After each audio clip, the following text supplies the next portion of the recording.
ha planteado Juan David. Bueno, Juan David, tiene la palabra. Bueno, muchísimas gracias, maestro. Muy buenas noches para todos. Para mí es un placer esta invitación que me ha hecho el profe Marco y la maestría para dar a conocer en parte ese trabajo que se ha venido desarrollando de manera desde hace 3 años con una comunidad en la cual pues es una charla en la cual nos centraremos en esa experiencia de ese trabajo realizado en pro de beneficiar a esta comunidad. Voy entonces a presentar.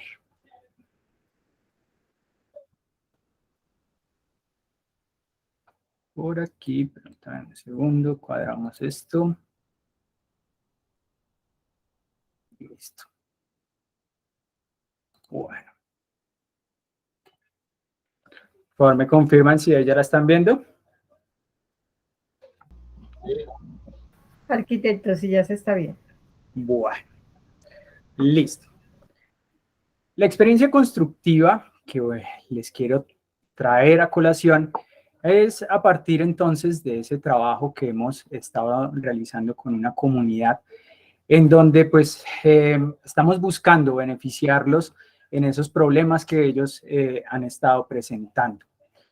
En primera instancia quiero hacer referencia un poco a cómo hemos llegado a esta comunidad. Y es que en 2021 pues se crea Entornos Vivos, mi empresa. Una empresa que se dedica a la arquitectura y el diseño. Cuando decidí ser independiente, pues vi la necesidad de comenzar a tener un nuevo target, ¿sí? Un punto que diferenciara de los otros estudios de arquitectura, de los otros talleres, porque pues como bien saben ustedes, en Bogotá se centra el 50% de los arquitectos que tiene nuestro país, alrededor de 18.000 arquitectos que trabajan en Bogotá. Entonces, obviamente la competencia pues es ardua en este campo. En ese sentido, he comenzado a desarrollar un portafolio de servicios que está enfocado en 3 aspectos. El primero es en términos del diseño, pero es un diseño enfocado netamente al diseño arquitectónico de la vivienda. Y además de otro aspecto que también me llama muchísimo la atención y que he trabajado en parte porque pues mi padre es carpintero. Entonces, de él he aprendido el oficio de la carpintería y pues obviamente involucrándolo con el tema del diseño que se ha aprendido en arquitectura, pues lo he llevado a otro nivel, al diseño del mobiliario. En otro aspecto, estamos trabajando también todo el tema relacionado con estudios patológicos y pliegos de condiciones. ¿Por qué estudios patológicos? He tenido la oportunidad de trabajar con la profesora Angélica Chica en diferentes escenarios, tanto en lo académico como en lo privado, y lo cual pues ha sido para mí muy gratificante. He aprendido muchísimo de ella y bueno, digamos que eso también me ha llevado a ofrecer este tipo de servicios. Y bueno, también está el tema de la interventoría de obra y de mobiliario, que también lo he trabajado con la Universidad Nacional. En ese sentido, digamos que son esos 3 los ámbitos, ese portafolio de servicios que he estado desarrollando y que es ello lo que me llevó a trabajar en primera instancia con Villas de Atochico 4, propiedad horizontal, desde el 2021. Fue mi primer cliente corporativo como tal. Bueno, este conjunto, a grandes rasgos, cuenta con 17 torres, con torres de 6 pisos y tiene 408 apartamentos en total. Atochico como tal, pues me contactó a finales del 2021 para que les colaborara con toda una serie de problemáticas que estaban presentando, que les habían comenzado a llegar a la administración en relación a problemas de humedad que ellos tenían, ¿sí? Entonces, en esa primera instancia, decidimos entonces iniciar con un estudio preliminar de patología. en donde se determinaron, a partir de las 45 reclamaciones que habían llegado hasta esa fecha, hacer 8 apartamentos, el estudio de 8 apartamentos que presentaban mayor severidad en los daños. En ese sentido, hemos ido avanzando en el tiempo. Ya a hoy, a fecha de 2023, se ha hecho un estudio mucho más grande, mucho más complementario, de alrededor del 20% de los apartamentos, con lo cual, pues obviamente ya tenemos grandes luces, tenemos una muy buena población, ¿sí? Para poder entonces reafirmar los estudios que allí se están haciendo. ¿Qué se ha encontrado? Principalmente problemas de humedades de todos tipos. Humedades por condensación, que principalmente se dan por puentes térmicos, que más adelante les explicaré a qué hacemos referencia con ello. Humedades por filtración, por diversos temas, deficiencias en los sellos, por fisuras, por tema de grietas, y también se presenta humedad por capilaridad. Esto en relación que el nivel freático del terreno, esto es un conjunto que se encuentra localizado en suba, en compartir, en proximidades de un humedal. Entonces, el nivel freático allí es muy, muy alto. Con decirles que en los estudios que se han realizado últimamente, el nivel freático ya se encuentra a 2 metros del nivel 0,0, por lo cual entonces pues es uno de los grandes problemas que se presentan en los primeros pisos. A la izquierda ustedes ven la ficha, digamos, de calificación. Esta ficha de calificación pues es muy importante a la hora de determinar cuáles son las problemáticas que allí se presentan. Tenemos en primera instancia pues toda una localización del daño en el inmueble y también se hace una representación gráfica en relación a cómo es que se está presentando ese problema. Se adjuntan también fotografías, un registro gráfico, ¿sí?, que nos va a permitir entonces también establecer la severidad y la gravedad con la cual se presentan estos problemas. Aquí vemos uno de los problemas en esta ficha en relación a la humedad por condensación. En esta ficha también se tienen pues una parte en donde se hace la calificación, ese diagnóstico como tal de cuál es la lesión, cuáles son los síntomas, qué es lo que lo está provocando. Y de otra parte también se menciona cuáles serían entonces esas recomendaciones para anular esos daños, ¿sí?, y hacer obviamente la reparación de esos elementos afectados. Bueno, la humedad por condensación que les he mostrado, pues tiene unas características muy particulares. Y en primera instancia son esas manchas negras, ¿sí?, que se ven en la pared. Esas manchas, ¿sí?, lo que nos habla es que hay presencia de hongos y de moho. Eso se da en relación a esos puentes térmicos que se dan en estas paredes de las habitaciones principales, ¿sí?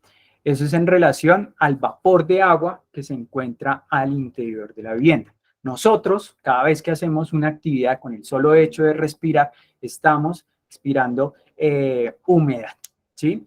También lo hacemos, por ejemplo, cuando se lava la ropa y pues no se airea de manera adecuada el espacio, pues obviamente toda la humedad que estaba en la ropa, pues termina quedando en el ambiente al interior del apartamento y bueno, ahí ya entran otros términos, que es el tema del punto de rocío, que ya más adelante también lo voy a explicar, que es en cierta manera cuando hay una disminución de la temperatura en alguna de las paredes, ¿sí?, ese vapor de agua se adhiere a esa parte más fría y comienza entonces a condensarse.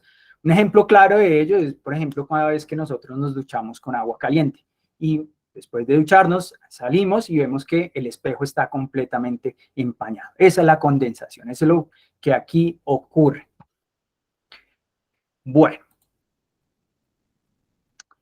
¿a qué nos referimos con eso de puente térmico? Un puente térmico es esas partes, digamos, lineales de una estructura en donde por cambios de una materialidad, ¿sí?, Acá en este caso, en el ejemplo que les traigo, es el de la placa. Entonces, tenemos los muros perimetrales, que son de cargas, ¿sí? Y la placa como tal, que pues se sienta, ¿sí? Sobre esos muros, pero que a la vez está al ras como tal de ese muro perimetral. Entonces, ese cambio como tal de la superficie, ¿sí? Ese cambio de la materialidad, pues hace que existan esos puentes térmicos por donde hay una transmisión del calor, ¿sí? Del interior hacia el exterior. Recordemos que en términos de la física, ¿sí? El calor va de las partes más calientes a las más frías, ¿sí? Una pérdida de calor del interior hacia el exterior. Y obviamente, pues eso también me genera unas variaciones en la resistividad térmica de cada uno de los materiales, dando pues lugar a que pues estas zonas pues se enfríen rápidamente, ¿sí? Bueno, ¿qué es eso del punto del rocío? Punto de rocío, pues es ese punto en específico en donde la humedad del interior de estas habitaciones pues comienza a condensarse, ¿sí? En las paredes más frías. ¿Cómo se determina entonces el punto de rocío para una habitación cuando se está haciendo, digamos, un estudio patológico? Primero que es hacer una psicometría.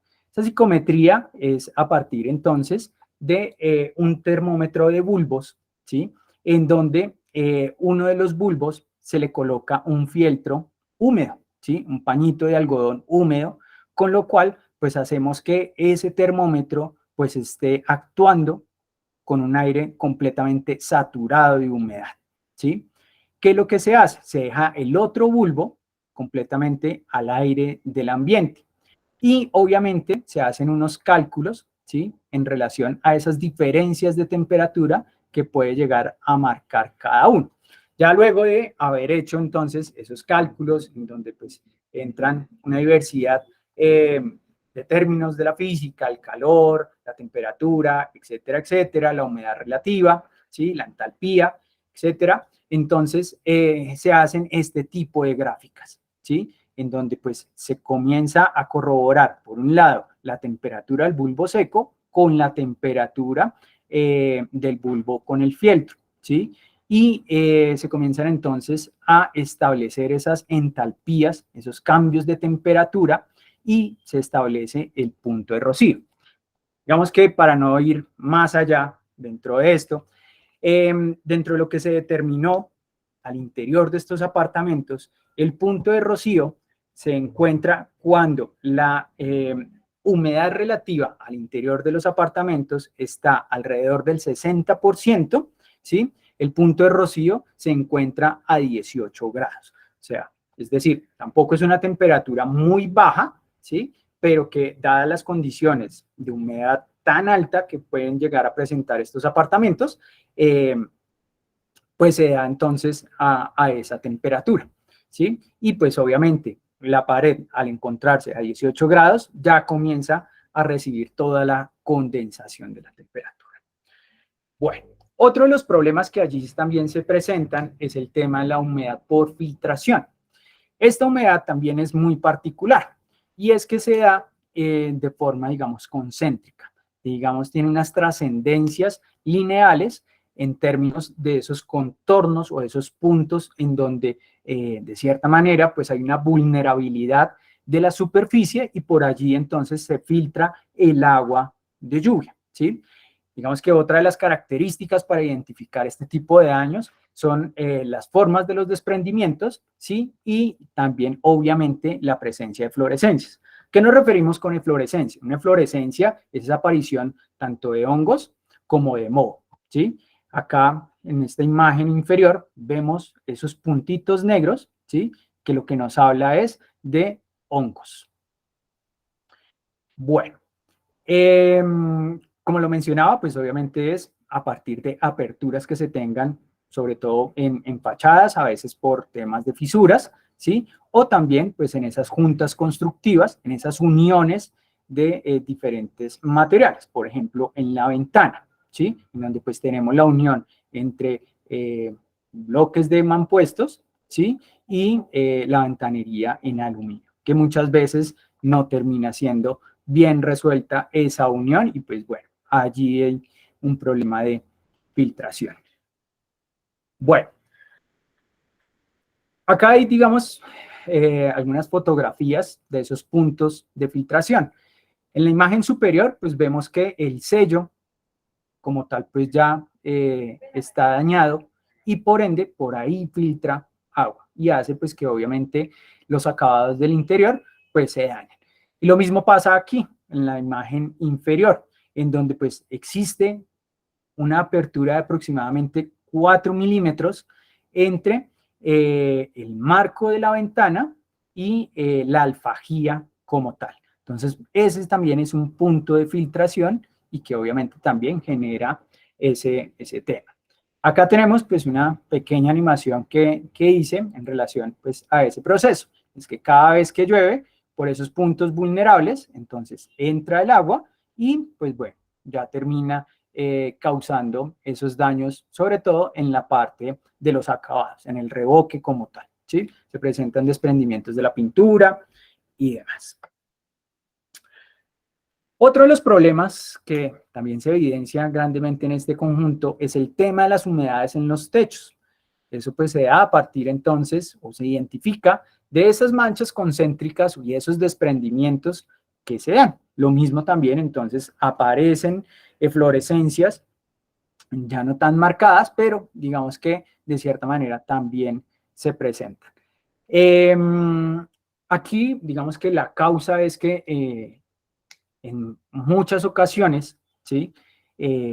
Las cubiertas planas pues no se dejan con las pendientes adecuadas o se dejan en posamientos como tal, como se evidencia en esta gráfica, ¿sí? Esos emposamientos, pues al no poderse evacuar el agua de manera correcta, pues traen toda una diversidad de problemas. ¿Cuáles son? Digamos que esos efectos se dan entonces también, digamos, desde una explicación desde la física, ¿no? Y es que esos encharcamientos terminan actuando como si fuesen, de cierta manera, como si fuesen una lupa. Todos creo que en algún momento de la vida hemos jugado con una lupa, ¿cierto? Al colocarla al rayo del sol, ¿sí?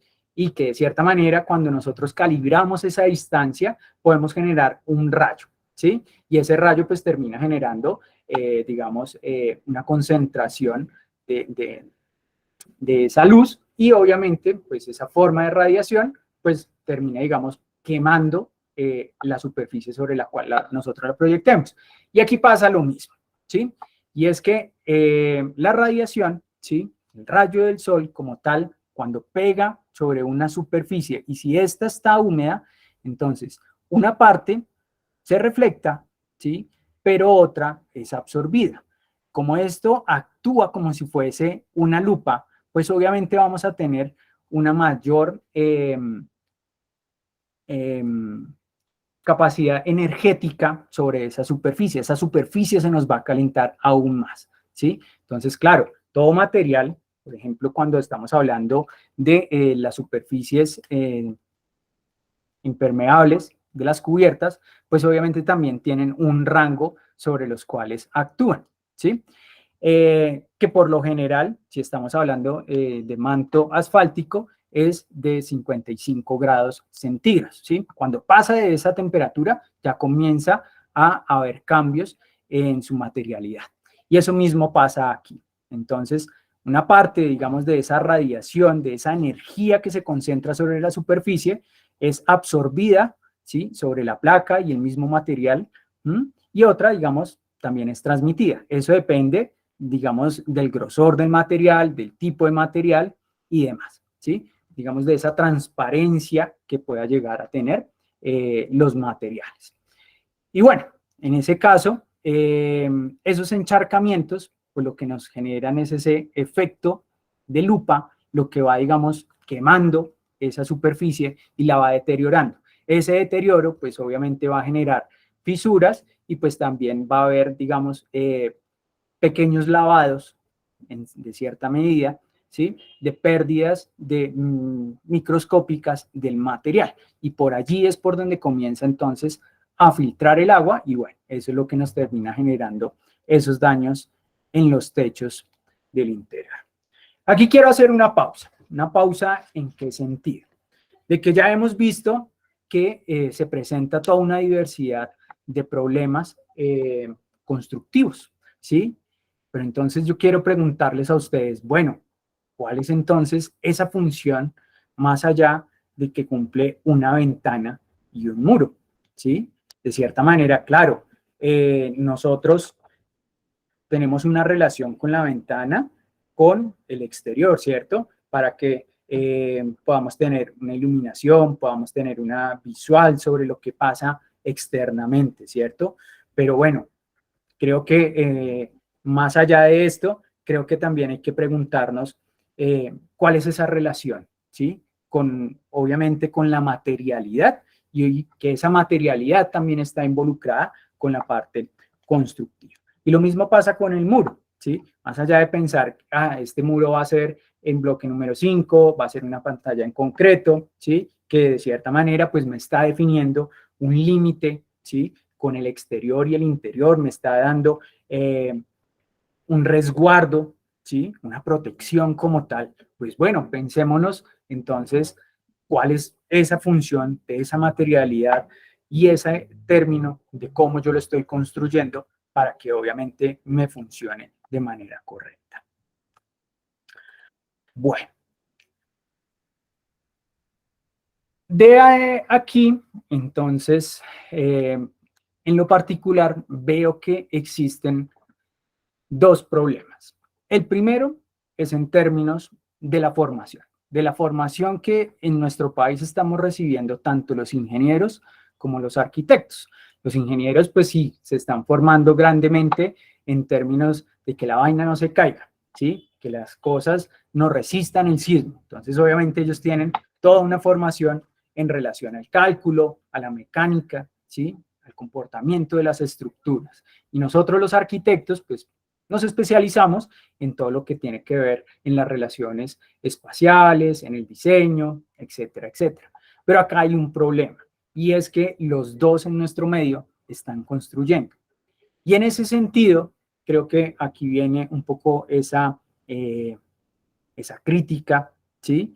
Es una crítica constructiva, ¿sí? En relación de que, claro, cada uno está teniendo una formación muy específica, pero creo que se está dejando de lado una formación importante y la formación en ciencias, que creo que es pertinente traerla a colación para ambos, ¿sí? Porque como lo hemos visto hasta el momento, muchos de estos problemas también están relacionados con términos de la física, ¿no? De la termodinámica, de la materialidad, de la química. Entonces, obviamente también tenemos, y es un llamado a nuestras escuelas, a que esa formación también se dé, que también hagamos una arquitectura un poco más científica, ¿sí? Que, claro, es importante tener una arquitectura desde las artes, pero también es importante tener una arquitectura desde las ciencias.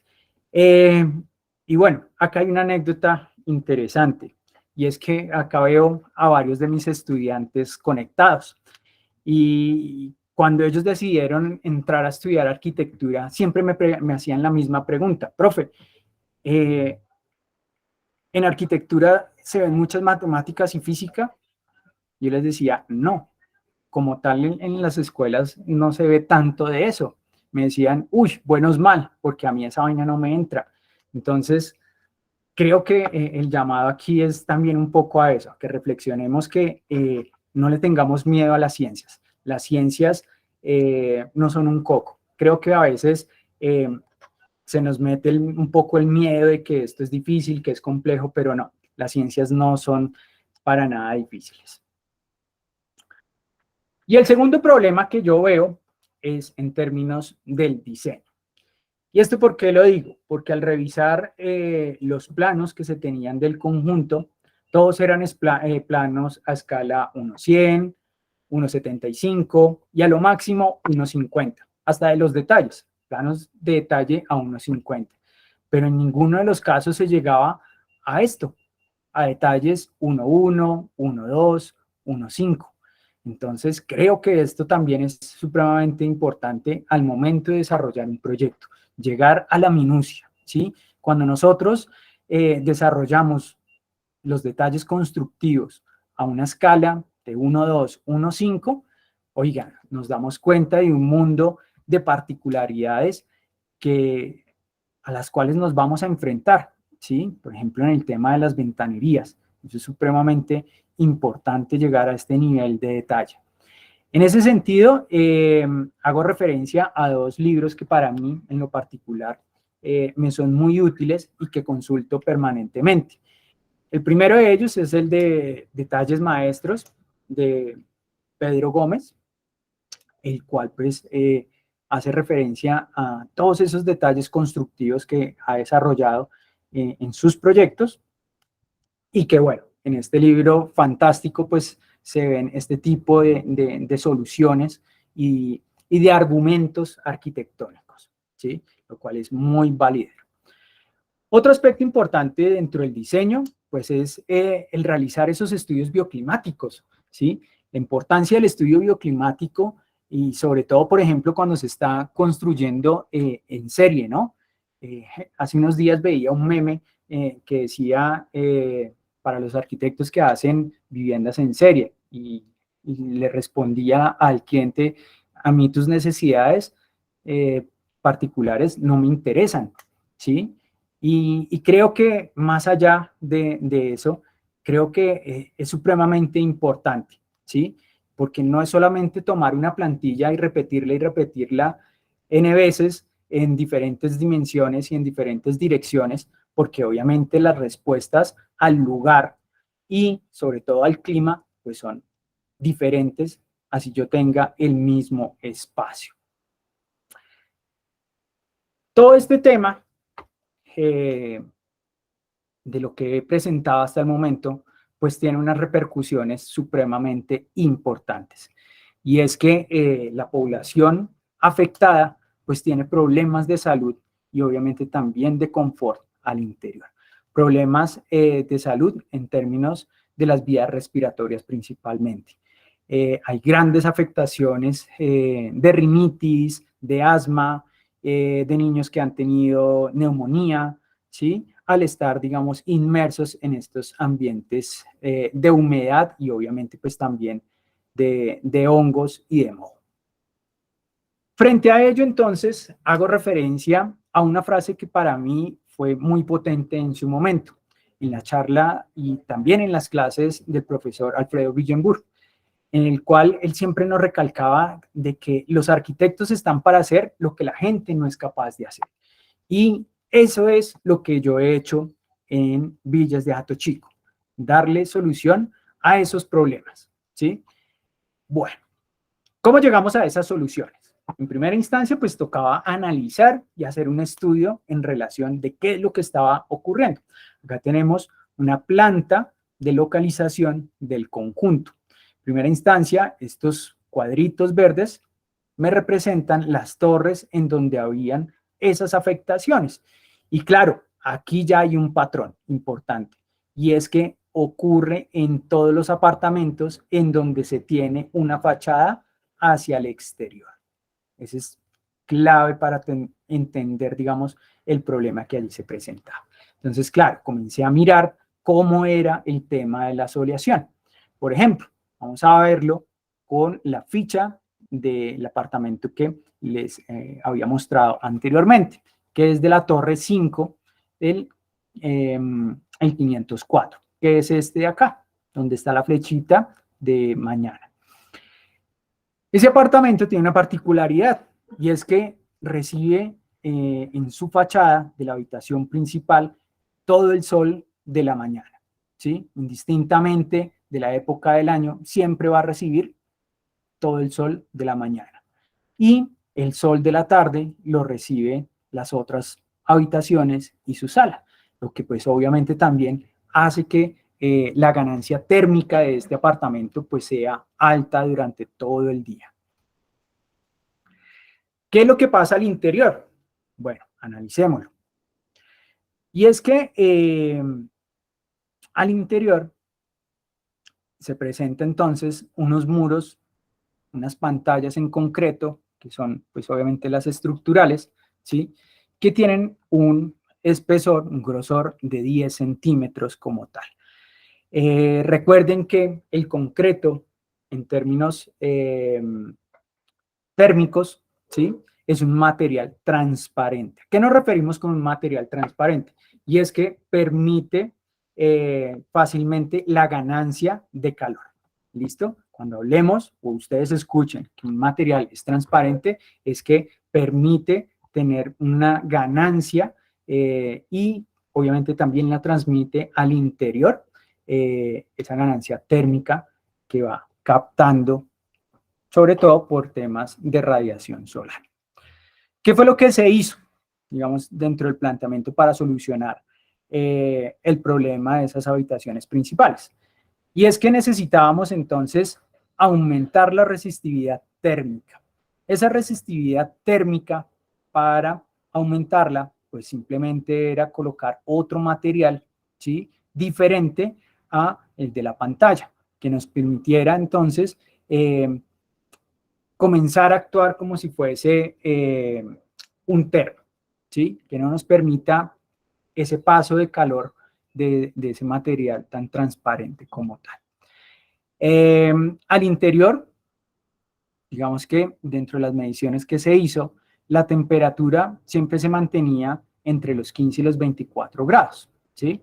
Recuerden que cuando les mencioné lo del tema del punto de rocío, al interior de estos apartamentos estaba en 18 grados. Y claro, tenemos una temperatura exterior que pues es muy variante, cambia radicalmente. Entre las temperaturas que se alcanzaron a medir en los 4 meses que se hizo el estudio, fue una variación de la temperatura entre 1 grado y 26 grados. Entonces, claro, son 25 grados de diferencia, que obviamente es una pérdida bastante de temperatura y obviamente también de términos calóricos.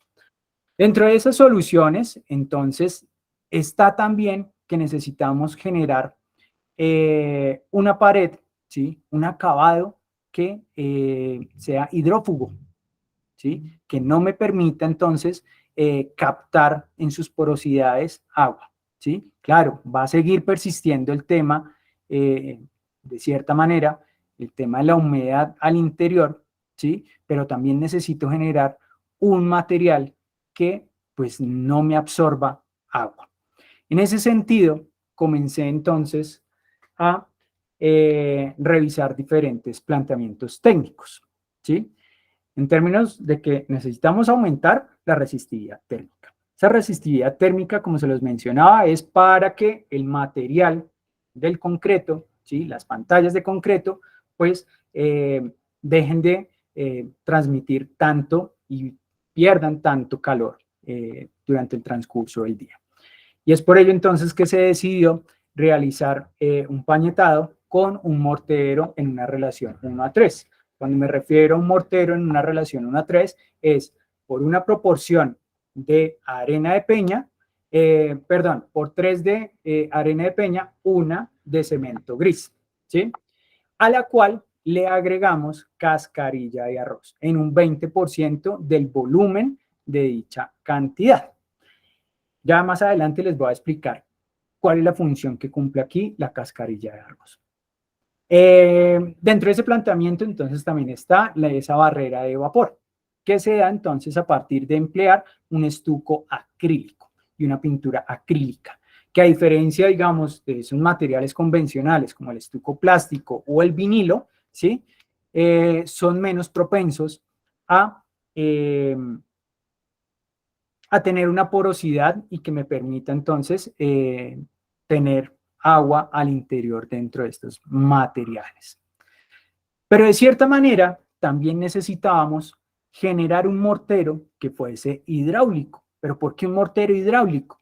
Claro, es que tenemos una condensación de humedad muy alta y pues también necesitamos que ese mortero pues sea impermeabilizante, ¿sí? Entonces la solución que se encontró fue emplear ceniza de la cascarilla de arroz. Entonces, en la misma proporción, esa cascarilla se quemaba, ¿sí? Y una vez entonces ya se tenía esas cenizas, se trituraban, ¿sí? En un mortero para, pues digamos, hacer mucho más fina esa partícula y con ello entonces, ¿qué obteníamos? Y es que la ceniza de la cascarilla de arroz, pues contiene mucho sílice, ¿sí? Y al agregárselo al cemento, ustedes saben muy bien que el cemento dentro de sus componentes pues también tiene sílice. Entonces lo que hacemos es aumentar ese sílice y eso lo que nos hace es un mortero más hidráulico, que es menos propenso a ser humedecible una vez ha sido curado. Entonces, digamos que aquí ya tenemos, digamos, la receta, ¿sí? Esa receta que nosotros vamos a emplear. Y es aquí, digamos, esa imagen de esa mezcla que se comienza entonces a forjar. De esa cascarilla de arroz, de esa ceniza, más la arena de peña, y ya posteriormente entonces, cuando se tiene todo muy bien mezclado, se mezcla con el cemento y para dejarlo completamente listo para agregarle el agua. Bueno, ¿por qué se decidió entonces emplear ese mortero con cascarilla de arroz? Y es que ese mortero, digamos, tiene unas grandes ventajas. La primera de ellas es en términos de esa mejora de la resistencia, ¿sí? Esa resistencia y dureza del material, ¿sí?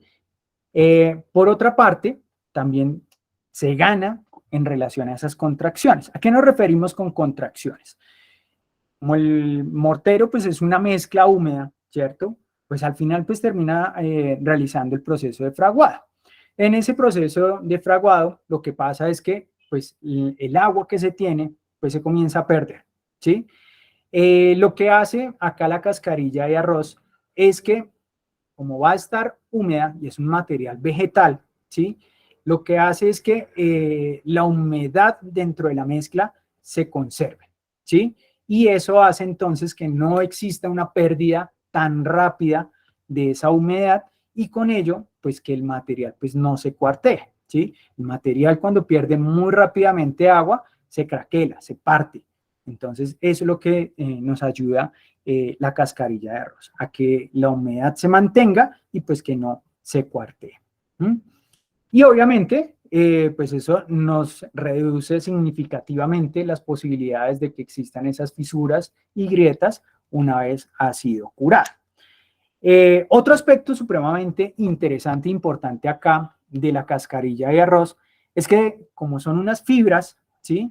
Y pues al estar ya sobre la superficie, pues están en todas las direcciones, ¿sí? En X, Y, Z, etcétera, etcétera, ¿sí? Y esto termina convirtiéndose o actuando de igual manera, por ejemplo, que el Dramix. No sé si lo conozcan, el Dramix es este material de estos filamentos de acero que se le agregan al concreto que ayudan entonces a aumentar la resistividad. ¿Y cómo lo ayudan a aumentar? Porque como están en todas las direcciones, entonces nos dan un soporte para que el material no tenga ese tipo de agrietamientos y de fisuras. Nos da mayor agarre, por así decirlo, ¿sí? Por otra parte, emplear morteros con cascarilla de arroz nos da una mayor porosidad, ¿sí? Eso también era un aspecto supremamente importante, que tuviera, digamos, esa capacidad de transpiración, ¿sí? Que tuviera esa capacidad de no generarnos resistencia frente a la humedad. Y claro, acá viene la parte más importante de todo este proyecto, y era reducir costos. Costos en términos de que pues esta población pues es una población que gana en promedio cada hogar entre 1 y 2 salarios mínimos. Entonces, hacer actuaciones con materiales que se encuentran en el mercado, pues resultaba siendo supremamente costoso para ellos. Entonces, por eso se comenzó a experimentar y a buscar otras alternativas. La cascarilla de arroz, pues es un material supremamente económico, ¿sí? es muy fácil de obtener, se puede encontrar en cualquier vivero, y que al emplearlo con el mortero, pues es una solución muy económica para lo que se necesita. Bueno, dentro de esas afectaciones, que ya a grandes rasgos los vimos, se encontró que eran 144 de los 408 apartamentos que tenían problemas por humedad de condensación. Obviamente, pues se hizo el presupuesto para revisar, bueno, cuánto va a costar hacer el arreglo de estos inconvenientes, de estos problemas, y se hizo entonces un cálculo empleando, digamos, esos materiales comerciales que les menciono, morteros hidráulicos, la pintura acrílica, el estuco acrílico, bueno, etcétera, etcétera, obviamente también con la mano de obra, y para todas las zonas que tocaba intervenir de los apartamentos, pues eso nos daba un costo aproximado de 6 millones a este mes. Ese cálculo se hizo la semana pasada, digamos, se volvió a actualizar como tal, ¿sí? Entonces, pues ya a la fecha, pues son 6 millones, lo cual pues es supremamente costoso para un hogar que pues a duras penas gana la tercera parte de lo que va a costar esa intervención, ¿sí? En ese sentido, digamos que haciendo esa propuesta con la cascarilla de arroz y la ceniza, se puede llegar a bajar el costo en términos de no utilizar esos productos comerciales a 2.200.000, ¿sí? Claro, es un precio, digamos, un poco más asequible para algunas de las familias, pero obviamente también sigue siendo un poco elevado. En ese sentido, pues ya se comenzó entonces a trabajar con la administración para que todo ese tema de los costos directos e indirectos que también terminan elevando de cierta manera el presupuesto, ¿sí? Pues que comencemos a trabajar un tema de autogestión y de autoconstrucción. Claro, si las personas se involucran, el propietario como tal, pues obviamente vamos a tener pues una reducción muchísimo más significativa en términos de esos costos, porque ya solamente tendrá que adquirir los materiales como tal, los cuales están alrededor a la fecha en 900.000 pesos, ¿sí? Aquí hay un aspecto supremamente importante e interesante, y es que al comenzar entonces nosotros ese proceso de formación y de autoconstrucción, pues estamos revalorando saberes ancestrales, ¿sí? El ser humano como tal siempre ha hecho cosas, ¿sí? O una banquita, una repisa, una silla, etcétera, etcétera. Y obviamente esos procesos pues permiten tener una apropiación de nuestras problemáticas, ¿sí? Y que de cierta manera eso también genera el orgullo a la persona que lo está haciendo, ¿sí? Si ustedes se dan cuenta, cada vez que ustedes conocen a alguien que le dice, ay, mira, yo hice este pastel, o mira, yo hice esta repisa, o yo hice esta biblioteca, o etcétera, etcétera, siempre lo hablan con un gran orgullo, ¿cierto? Porque obviamente sabe el valor que le ha costado realizarlo, ¿sí? Y que obviamente también ha adquirido un nuevo saber y que también quiere compartir con el mundo esa experiencia, ¿sí?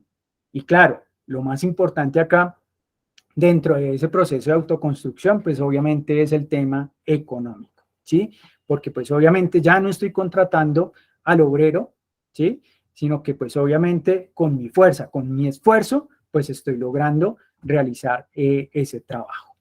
En ese sentido, esa formación se ha llevado en términos de mostrarle al habitante, oiga, mire, la vaina se hace así, ¿sí? Llevando entonces a algunos de los vecinos del conjunto durante las intervenciones para que vean cómo es que se hace el proceso, ¿sí? Todo el proceso de mezcla, de cómo son las relaciones, cómo pueden sacar esas relaciones, entonces se les explica, mire, usted puede tomar un baldecito, entonces usted coge y hace el cernido de la arena, lo llena hasta acá, entonces eso es una proporción. Entonces necesita 3 baldes de estos y por cada 3 baldes de estos, pues tiene que llenar 1 de cemento, ¿sí? Y ahora entonces divide ese baldecito en 5 partes y va a llenar hasta una quinta parte de ese balde, lo va a agregar con la cascarilla de arroz. Y claro, se le explica entonces también el proceso con la ceniza y demás. Este proceso de la formación lo bajamos con la cascarilla de arroz a un 15%, también para seguir con esas pruebas, con esa experimentación, para mirar entonces cómo nos funciona, ¿sí? Y claro, se les explica cómo es el proceso de pañetado, cuáles son las herramientas que debe utilizar, ¿sí? Aquí, por ejemplo, vemos a Toño empleando el bucetón para esparcir la mezcla y posteriormente cuando ya ha fraguado, ha curado, entonces se le explica cómo es que debe emplear y utilizar la llana metálica para colocar el revoque del estuco acrílico.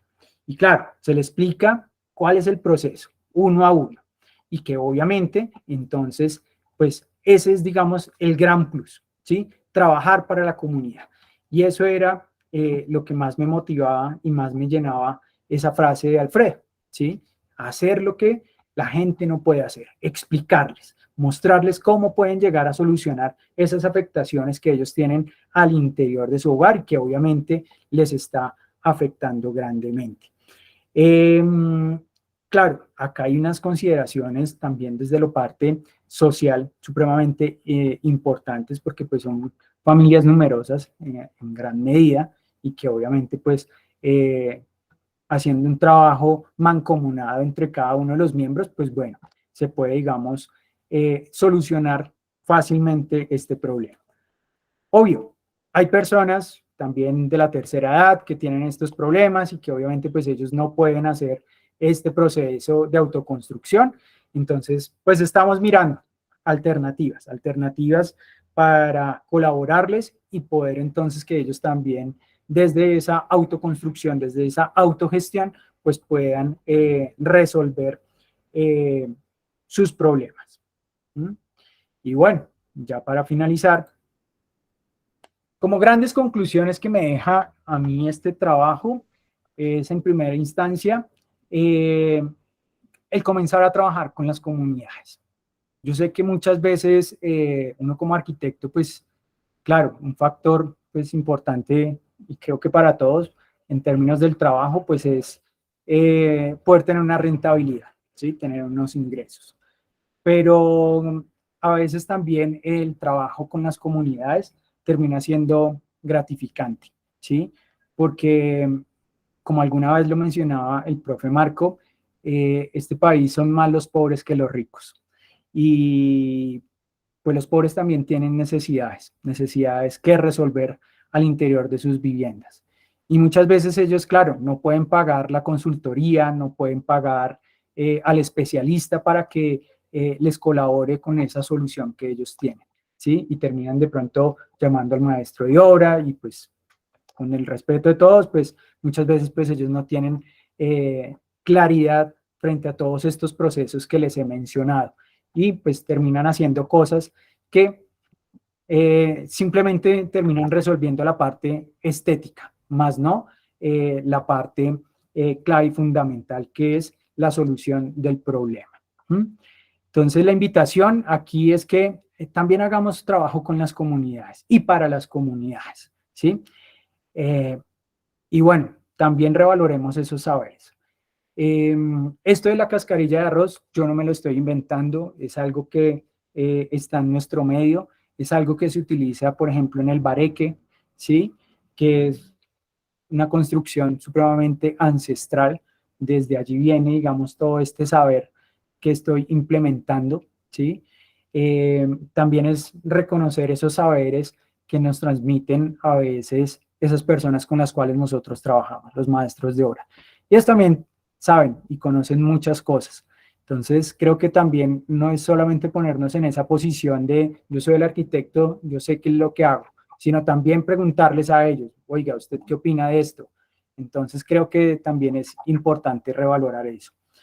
Y bueno, por último, invitarlos a arriesgarse a investigar, a innovar, a explorar cosas, ¿sí?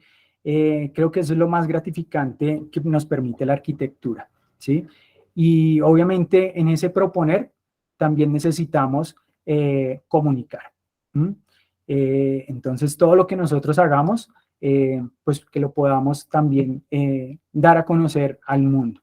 Y por eso entonces también le agradezco a la maestría por haberme abierto este espacio para poder comunicarles a ustedes ese trabajo que se ha adelantado, lo cual pues para mí es muy gratificante y que me llena de mucho orgullo.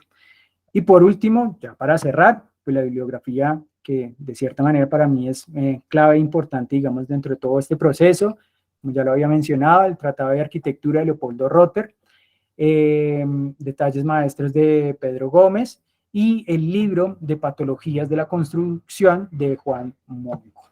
Muchísimas gracias, espero que les haya gustado, que ha sido una charla gratificante para ustedes y que bueno, que al igual que con esta comunidad, pues también hayan aprendido algo nuevo. Gracias, arquitecto Juan David. Entonces abrimos el micrófono para quienes tengan alguna pregunta o alguna duda sobre lo que nos ha estado comentando el arquitecto Juan David. Carlos Melo, sí, tienen la palabra, Carlos. Gracias, buenas tardes. ¿Sí me escuchan ahí? Sí, sí, lo estamos escuchando, Carlos. Perfecto. Juan, buenas tardes. Muchas gracias por la charla. Muy interesante todo lo que nos ha explicado. Yo tengo una pregunta muy puntual acerca del tema que usted trataba de las humedades. Y es que, pues, lo que usted mostraba era que la humedad era por condensación o por filtraciones, agrietamientos en las fachadas y este tipo de cosas. Es posible que con el tiempo en las fachadas de ladrillo, este ladrillo o la pega o la unión entre ladrillo y pega empiecen a presentar filtraciones de agua lluvia. ¿Ha visto usted ese caso? ¿Se le ha presentado ese caso? Sí, por ahí también, digamos, hay filtraciones. Claro, cada vez que hay una lluvia, ¿sí? Cuando, digamos, se tiene ladrillo a la vista, en las pegas, como tal, también comienza a haber un lavado, ¿sí? Entonces, ese lavado comienza a desprender pequeñas partículas de ese mortero y que obviamente también terminan permitiendo el ingreso de agua por allí, ¿sí? O a veces también porque los ladrillos, pues, por esas ganancias térmicas, ¿sí? Y esas pérdidas tan abrumantes de temperatura, como por ejemplo el caso de Hato Chico, se presentan entonces fisuras en los ladrillos también se totean, ¿no? Que eso también tiene que ver en parte con la forma en cómo se fabrican, ¿no? Claro, hoy en día en nuestro medio la construcción de los ladrillos pues es mucho más tecnificada, pero pues anteriormente pues esto se hacían en los chircales, ¿no?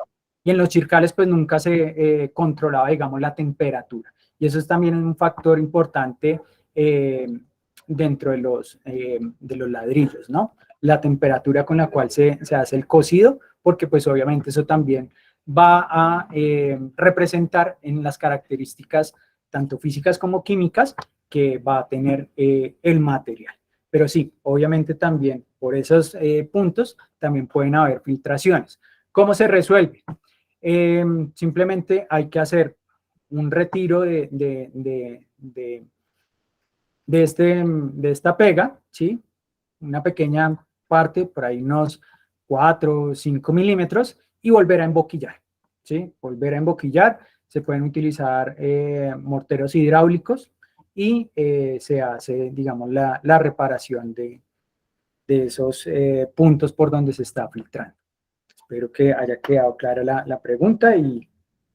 Sí, perfecto, Juan. Muchísimas gracias. Gracias. Bueno, se han pedido la mano Daniel Serrano, Luis Eduardo Erazo y Jorge Parra. Vamos a seguir en ese orden. Daniel Serrano. Daniel. Uy, un momento. Daniel, para ganar tiempo, démosle la palabra ¿cómo se llama? Se le volvió a Luis Eduardo y luego miramos. Luis Eduardo. Muy buenas noches. Hola. La pregunta muy clara es que, ¿qué característica especial tiene la cascarilla de arroz con respecto a otras fibras vegetales que puedan cumplir la misma función? Ok. Bueno, en ese sentido, pues de las que conozco y he estudiado, ¿sí?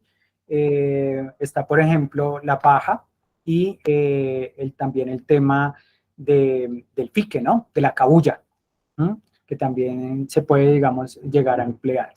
Diferencias. Por ejemplo, la cascarilla de arroz, en relación a las dos que menciono, tiene mayor ganancia de humedad, con lo cual, pues obviamente, pues es más beneficioso en relación a lo que les mencionaba en el término del fraguado. Las fibras, por ejemplo, de la paja se pueden utilizar muchísimo mejor en construcciones de tierra, porque pues al ser más largas, ¿sí? Pues obviamente vamos a tener una mejor adherencia y que pues obviamente también nos va a permitir, digamos, amarrar muchísimo mejor la argamasa como tal, ¿sí? Que al igual que la cabuya, que digamos también cumple esa función de, de amarrar, ¿no? De unir como tal el material, ¿sí? Para, digamos, evitar, digamos, esas contracciones. Listo, gracias. Daniel Sí, Serrano, gracias. ya veo que, gracias Luis Eduardo, ya veo que Daniel Serrano tiene un micrófono. Y luego le damos la palabra a Jorge Parra. Daniel. Hola, profe. Hola, Juan. Hola. Juan, una pregunta. Ahorita que estaba mencionando el tema de como el trabajo de la comunidad, pues estaba pensando desde la parte de la gestión como tal de la administración del conjunto. ¿No se ha planteado como tal una capacitación un poco como más general de, digamos, como de toda la comunidad? No solo, digamos, como que vayan a revisar cómo se está realizando digamos, como el pañete de las viviendas, sino de pronto, no sé, una reunión o unas clases, por decirlo de alguna manera, en el salón comunal, no sé, un fin de semana o algo, que permita que la información llegue, digamos, como a todos, digamos, como una manera un poco como más directa. Sí, claro. Digamos que en eso se está trabajando, porque la idea es que pues, ya se hizo la evaluación en términos de los costos, de cuánto va eh, costar, valga la redundancia, el arreglar todos los problemas que tiene en este momento el conjunto. eh, y es que son varios, son diversos, ¿sí? Y todos relacionados con la humedad. Hay que hacer un trabajo de arreglo de fachadas, hay que hacer arreglo al interior de los apartamentos, hay que mejorar el nivel freático, hay que hacer unos filtros franceses para evacuar todo ese exceso de agua que hay. Y el costo que se ha hecho hasta la semana pasada es de 1.200 millones de pesos, dividido entre 408 apartamentos, pues son alrededor de 3 millones de pesos cada uno. Claro, en ese momento, pues para muchos puede ser, uy, no, pues no es tan costoso, pero créame que sí lo es para esta comunidad, ¿sí? En ese sentido, lo que se está proponiendo es que, bueno, vamos a comenzar a reducir esos costos de los 1.200. ¿Cómo lo podemos hacer? Claro, está el arreglo interior de los apartamentos. Y se está pensando eso, generar entonces esta escuela de formación que sea amplia para todo el que quiera ir de la comunidad para aprender cómo se soluciona. Por el momento solamente se ha hecho, digamos, como con las personas que se han acercado a decir, oiga, yo quiero arreglar este problema, explíqueme cómo hago, ¿sí? Entonces, pues sí, ha sido un grupo pequeño, pero que la idea es, digamos, hacerlo masivo a toda la comunidad. Retos que se me presentan a futuro con esta escuela de formación, y es que a veces no es fácil trabajar con ellos, ¿sí? Porque muchas veces ellos también tienden como a esa individualidad. ¿sí? Ese es, digamos, como el gran problema que se ha presentado acá en el conjunto, y es que, por ejemplo, se hizo arreglo de las cubiertas y en una de las asambleas se pedía que ese costo fuese asumido únicamente por las personas de los últimos pisos. Entonces, pues obviamente ahí ya hay un problema, ¿no? Que cada uno tira en lo económico para su lado. Entonces, claro, ese es uno de los grandes retos que tenemos que resolver, comenzar a trabajar en comunidad, hacerles ver que los problemas que se presentan tienen solución si todos trabajan juntos. Gracias, gracias Daniel y gracias Juan. Antes de darle la palabra al profesor Jorge Parra y luego al profesor Maximiliano, voy a leer un comentario que nos ha hecho el profesor Camilo Muñoz por el chat. Dice, Juan David, muchas gracias por tu presentación. Hago una reflexión. Creo que en algún momento del proceso de la enseñanza de la arquitectura se desvió la atención a considerar esta disciplina como un oficio solamente estético, y la contemporaneidad ha colaborado en este sentido al llevarnos a estar dominados por la imagen, y si bien es cierto que la estética también es nuestro encargo, no es solamente eso. Nos olvidamos que la arquitectura es en gran medida una ciencia exacta. Profesor Camilo, maravilloso pensamiento. Muchas gracias. Arquitecto Jorge Parra, tiene la palabra.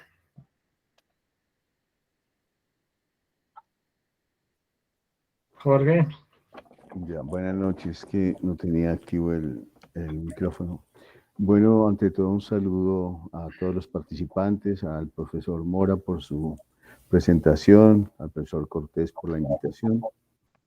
Me parece muy interesante, más que preguntas, no sé, hay un poco de preguntas, pero más que preguntas, yo quería situar, digamos, esta presentación en un contexto amplio de lo que justamente vengo trabajando hace años, que es la evaluación de postocupación, donde justamente encaja de una manera muy pertinente todos estos aspectos, como por ejemplo la impermeabilización, los aspectos técnicos y sociotécnicos, que muchas veces no están suficientemente estudiados y no se resuelven suficientemente bien.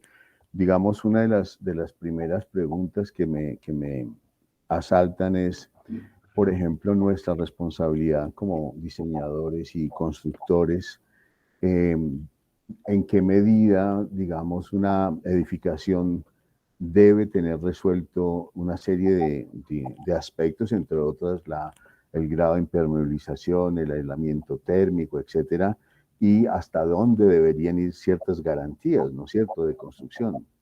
Esos fenómenos deberían estar atados a una normatividad, si se quiere, que obligue, por ejemplo, al conceptor y al constructor a garantizar X número de años, no sé, 10, 5, 10, 15, no sé.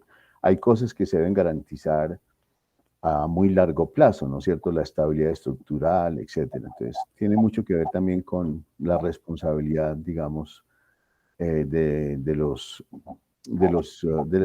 distintos corpus profesionales que intervienen.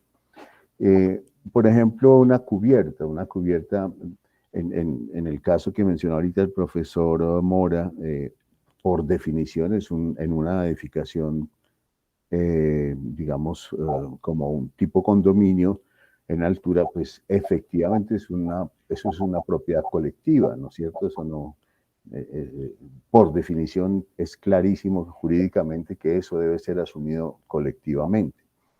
Pero hay algo que también quiero subrayar, y es que el profesor Mora nos trajo una frase de un profesor suyo, que no recuerdo el nombre del profesor, pero... ¿Cómo? Alfredo Brillenburg. Brillenburg. Entonces, hay algo ahí un poco simpático, y es que justamente lo que dice el profesor lo contradice en cierta medida cuando se invita a la comunidad a participar, porque la comunidad preparada sí efectivamente puede enfrentar soluciones. Entonces, no es necesariamente que el arquitecto va a hacer allí algo que la comunidad no puede hacer. Al contrario, pues podría más bien invertirse la ecuación y decir la comunidad podría resolver lo que de pronto los arquitectos y los constructores no resolvieron en su debido tiempo. Ese fenómeno también es bien interesante de contemplar, es la participación, o sea, la autoconstrucción en este caso. Primero, yo simplemente quería comentar que con relación a la participación de la comunidad, o sea, en los procesos de autoconstrucción, es muy importante consultarle a la comunidad de entrada su interés o no, porque efectivamente en una edificación abordar, digamos, 400 obras de forma individual puede ser bastante complicado para la misma gente, que por una parte de pronto no tiene el interés o de pronto no tiene el tiempo, etcétera, porque están en sus trabajos, etcétera, y le puede quedar muy complicado. Entonces, digamos, eso es un motivo de una consulta previa, ¿no es cierto? Si la comunidad realmente lo desea y está en condiciones de hacerlo, sino asumirlo colectivamente, donde seguramente hay economía de escala en la respuesta de pronto más profesional. Bueno, básicamente eso, ahí habrían otras ideas para anotar, pero para no alargarme más. Muchas gracias. Gracias, profesor. ¿Tiene algún comentario, arquitecto? Listo, sí, varios.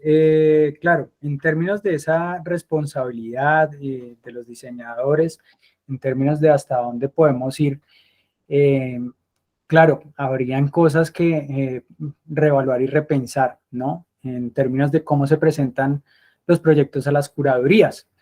Y es que, por ejemplo, en las curadurías el tema de los estudios bioclimáticos es, digamos, un plus, ¿sí? No es algo obligatorio. Y creo que hay que comenzar entonces también a trabajar en pro de ello, de que ese sea un requisito indispensable al momento de presentar cualquier proyecto ante una curaduría, ¿sí? Porque obviamente teniendo este panorama muchísimo más claro de cómo va a actuar y cómo se va a enfrentar energéticamente la edificación a todos estos problemas, pues obviamente pues va a haber muchísima más claridad para evaluarlo, ¿no? Y claro, digamos que esas formas de resolver, pues también está en eso, ¿sí? De llegar al detalle, a ese detalle 1.1, al detalle 1.2, de muchos de los elementos constructivos. Cuando se hace ese ejercicio de dibujar a esa escala, uno entiende muchísimo más cosas, ¿sí? Que quedarse con la escala 1.100 de que 2 líneas me van a representar un muro. Pero bueno, ¿y ese muro qué características va a tener?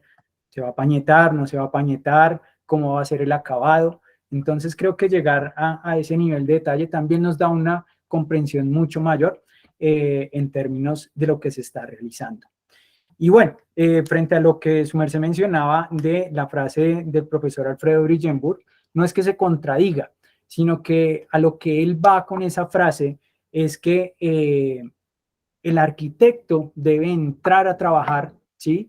En las comunidades y con las personas cuando ésta no sabe cómo va a resolver y enfrentar ese problema que lo atañe. Claro, su merced tiene un problema de humedad y Pepito le dice, no, eso hay que raspar esa pintura, échele este producto y pinte, ¿sí? Y claro, le dura bien unos 3, 6 meses a lo mucho, pero no está eliminando el problema de raíz. Entonces, creo que el arquitecto o el especialista como tal, pues tiene una visión un poquito más allá, ¿cierto? Que de pronto lo que puede llegar a tener la persona en sí misma, ¿sí? Entonces, esa visión de un poquito más allá, pues le permite comprender el problema desde otra perspectiva, desde otra luz. Y es allí a lo que él hace referencia. Gracias, arquitecto. Profesor Maximiliano, última pregunta por lo demás. Buenas noches, de antemano agradecerle a Juan David por compartirle la experiencia y el conocimiento que tiene acerca del uso de estos materiales. Más que una pregunta, es una pequeña reflexión, y es que este tipo de materiales nos lleva a pensar un poco en el manejo que se le da a la norma, en este caso la NSR 10.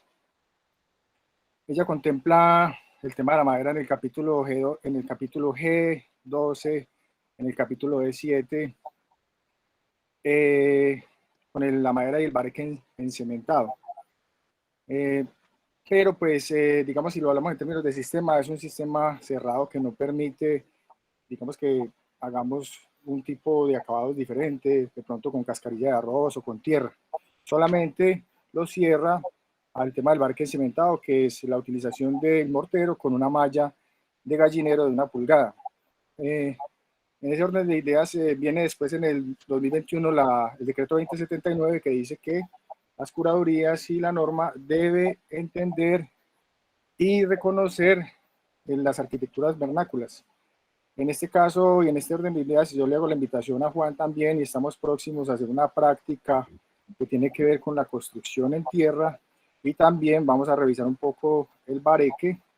Entonces sería muy bueno poder practicar haciendo un tipo de bañete en la esterilla a manera de bareque encementado sin utilizar la malla de pollo, pero sí utilizando el mortero con la cascarilla de arroz para mirar cómo se nos comporta y cómo eso sería. Muchas gracias. Gracias, profesor Maximiliano. Bueno, para rematar, me parece que la pregunta que hace Juan David, ¿qué es una ventana? ¿Qué es un muro? Es tremendamente importante porque una ventana o un muro fundamentalmente para lo que nos interesa es un hecho espacial y por lo tanto es un hecho constructivo. Es decir, que es mucha la responsabilidad que tenemos cuando tenemos que resolver la ventana o cuando tenemos que resolver el muro. No basta entonces que nos permita ventilar, que nos permita iluminar, que tenga una vista sobre determinadas circunstancias. Pero esto de que todos estos elementos sean es un hecho espacial y constructivo, pues está en la historia de la arquitectura. Revisemos las catedrales góticas. Esos constructores, por supuesto que con su larga experiencia, resolvieron todo este tema. Revisemos el Panteón de Adriano en Roma. ¿Cuánto lleva ese panteón? Y constructivamente y estructuralmente está resuelto. Pero vayámonos más por estos lados. Revisemos una maloca. O vayamos al Polo Norte. Revisemos el iglú. También está resuelto ese eje espacial, tanto de la maloca como del iglú, de manera estructural y constructiva. Y refiriéndome, y en parte ha estado Juan David con eso, pero también lo que plantea el profesor Camilo, y en los lugares donde estamos cada uno de nosotros, existen porque hay una serie de fenómenos de la química, de la física y de las matemáticas que lo permiten. Lamentablemente se nos ha olvidado, ¿verdad? Esto en donde estamos no se sostiene por las buenas intenciones, no. Se sostiene porque hay estos conocimientos de la física, de la química y de las matemáticas. Y para rematar, recuerdo una frase de Orlov: el arquitecto es un albañil que sabe latín. Bueno, muchísimas gracias entonces por haber aceptado la invitación a escuchar a Juan David y le recordamos que el miércoles 29 de abril viene el arquitecto Mario Zapata con su charla Acabados Arquitectónicos en la Vivienda de la Arquitectura en Tierra. Y ahora, en mayo 3, viene el arquitecto Jorge Parra, que acaba de estar con nosotros, haciéndonos una charla tremendamente importante que se llama La Vivienda Cooperativa en Canadá. Muchísimas gracias por su atención y por su colaboración y nos veremos entonces en la próxima fecha. Buena noche para todos. Bueno, muchísimas gracias. Gracias a todos. Saludo especial a todos mis estudiantes.